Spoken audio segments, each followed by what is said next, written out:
স্বামীটা কলকাতায় কাজ করে। এবার তখন তো অত গাড়ি টাড়ি চলেনি, তখন আমাদের ওই নদীতে আমি একটুখানি দেখেছি, অচিন্ত তুমি দেখেছো সেই লঞ্চ চলতো। হ্যাঁ, লঞ্চে চলতো, ওখানে লঞ্চ চলতো, স্টিমার চলতো, তার আগে স্টিমার চলতো, গভীর যমুনা নদী ছিল, বাস টাস তখন উঠেনি। তখনকারই যখন স্টিমার চলতো তখনকার, প্রায় আজ থেকে 60, 65, 70 বছর আগের কথা বলছি। তো ওখানে ওই আগুন কাঠির কুকুরায় হচ্ছে তোমার ওই মেয়েটার সঙ্গে শাশুড়ি মায়ের খুব গণ্ডগোল হয়েছে। গণ্ডগোল হতে কী করে, এত চুলের মুঠি ধরে মেরেছে মেয়েটাকে।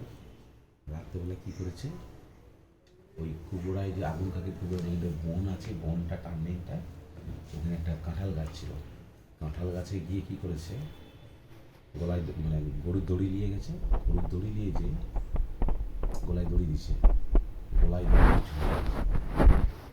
বা ছোটো করে পড়ে গেছে। আপনি গাড়িটা সারা রাত খোঁজা হচ্ছে, গভীর জঙ্গল তো ওখানে, খুব ভাতনার, আর প্রচুর ভূত থাকতো ওখানে, প্রচুর ভূত আগুনকাঠি পুকুরায়, প্রচুর ভূত। প্রায় দিন লোকের তখন তখন তো মোটর সাইকেল অতটা রেওয়াজ হয়নি।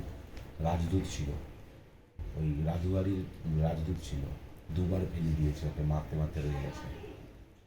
আর একজন সন্ধ্যাবেলা পাং আড়া আনছে, পাং এড়ে ওখান দিয়ে নিয়ে যাচ্ছে,